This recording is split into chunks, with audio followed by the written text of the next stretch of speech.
My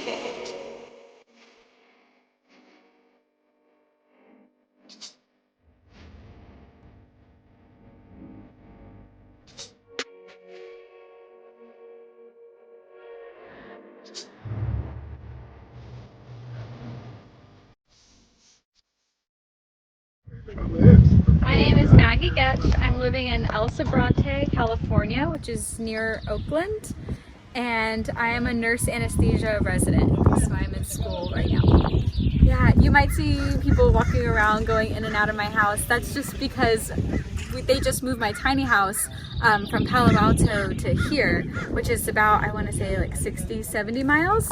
So I had to move just to be closer to my school and to the different hospitals that I'll be rotating at. So they were really gracious in helping me move my tiny house and getting it all set up for me. It was pretty early in college, freshman, sophomore year, and I realized how little you really needed to live. You really don't need that much, and how freeing it was to just have little bits of kind of the necessities.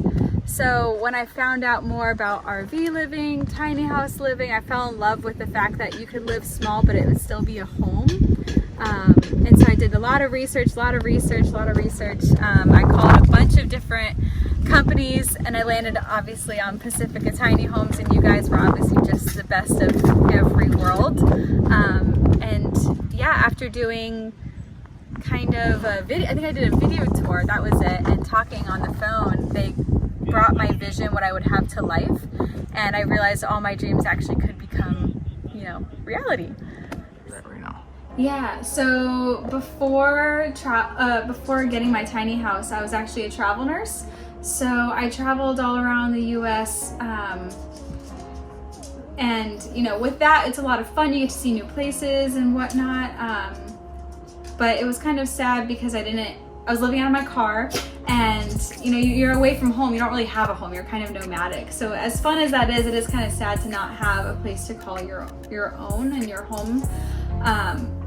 So I think that was one of the best things about getting a tiny house for me, is I could keep up that, you know, nomadic lifestyle, but always come home to a place that's, you know, mine, and a place that I can design, and I can have that homeowner, you know, feeling and lifestyle in a place that's mine, while still having that similar lifestyle. I would say the challenge is going tiny. Again, for me, being a travel nurse, I was living out of my car, so space actually wasn't the issue for me. I would say logistics was a concern, you know, where am I going to put it? And the bathroom was a concern. You know, I don't want to have to deal with sewage, and I don't want to have to deal with all of that. Both of those were probably my top two. Do I pull the bullet or not? Of course, financing and money, but there's a lot of solutions out there for that. So I found ways. There's, you know, from composting toilets to, you know, RV toilets, to just finding places that can accommodate normal toilet, to an incinerating toilet, which is actually what I went for, and it was the best solution for that problem.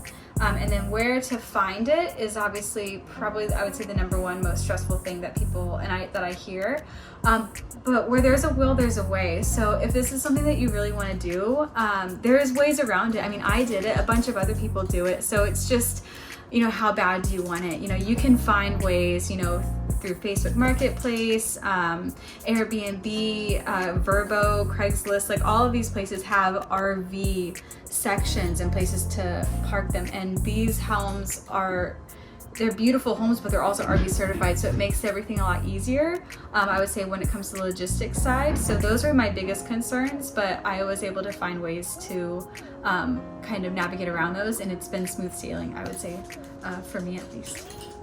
So this is obviously one of my favorite features of my tiny house, is my hanging chair. This has been one of my visions since I started designing my own tiny house in college and my theories. So I mean, like $25 on Amazon, and they installed it for me. So it looks, you know, beautiful, and it is, but, you know, very affordable and very fun. So that's definitely one of my favorite features. Again, we just moved my house from Palo Alto to here, about 60 miles away. So it's not, you know, prim and proper as it normally is. But I will say this couch is really nice in that, put my dog down.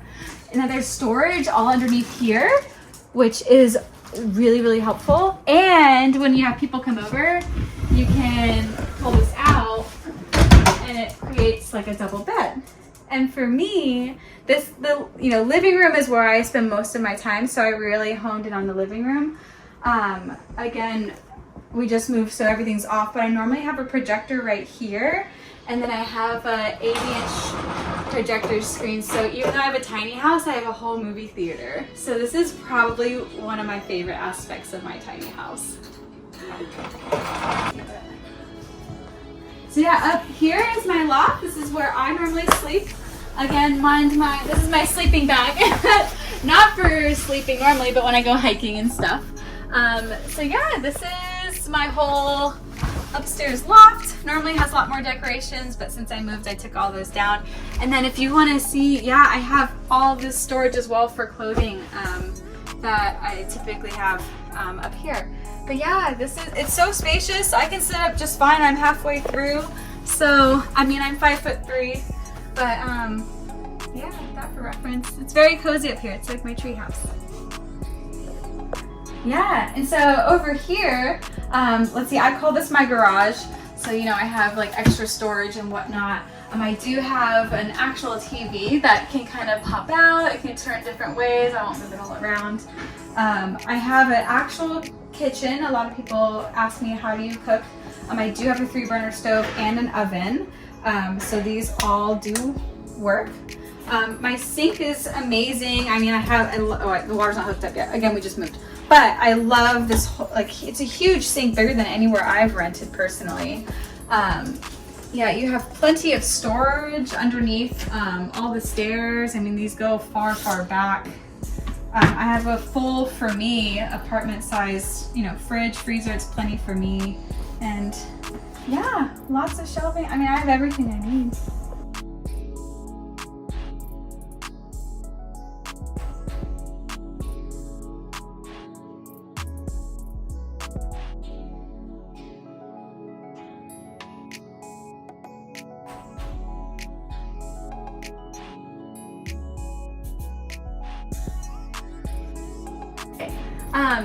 So how I found Pacifica Tiny Homes is I just cold called, I would say 12 to 18 tiny house builders. And at this point I was living in South Carolina. So I'm calling companies all across the nation. So I talked, like I said, over a dozen different companies. And so I got a feel of, kind of how the companies worked, who was I talking to, what did they have to offer. I got to see a lot of their own builds. And Pacifica was obviously at the end of that because, I wouldn't have talked to, I didn't talk to anybody after I contacted Pacifica. And I could just tell every person I talked to at Pacifica Tiny Homes was just, they treated me like family. It was very easy to talk to. They heard me, they heard what I wanted, my vision. They didn't upcharge me for every little thing that I wanted to add. A lot of it was, a one price, fits all, which was really nice. And they weren't trying to, penny pinch me. They genuinely wanted me to have a home that was a home, and then they let me, they let me do a video walkthrough. So they let me FaceTime one of their customers, and their customers were just gloating about how kind they were as well. Everything that I'd already seen, but they just confirmed. And then they really helped me and walked me through. They took all the time that I needed to explain the process and kind of lay it out and what it would look like. And they worked really well with me. I'd say I had a few, not even hiccups designing this, and they were so quick to answer and so quick to resolve any issues. And anytime I've had a problem, they answered that day. And so I honestly can't imagine doing this process with anybody else. I tell everyone about them because I don't think any company would have been even remotely on the same level as them. Experience, if you're thinking about it and have a lifestyle that could actually benefit from it and that you would enjoy it, I think one of the biggest hurdles is just that last bit of confidence and just wing it. Just do it bite the bullet, do it. You will not regret it. Everyone I've talked to that's done it has been so happy. You don't need that much to live. You feel just so liberated and like physically lighter from not having just experiencing things in this world way on you. So I really recommend it to anyone who is, pursuing, looking into this lifestyle. I really enjoyed it. That's my experience. I think it's great for those, who can handle this, but yeah, I highly recommend it. If you're considering a tiny house and you're having trouble finding a right builder for you, trust us to make your dream a reality. Here at Pacifica Tiny Homes, we're very committed to giving you the best experience from start to finish. The individuals that you see here in our YouTube videos, they aren't paid actors. They are real customers who once had the same thought as you. Believe in us and let us guide you in every step of the way.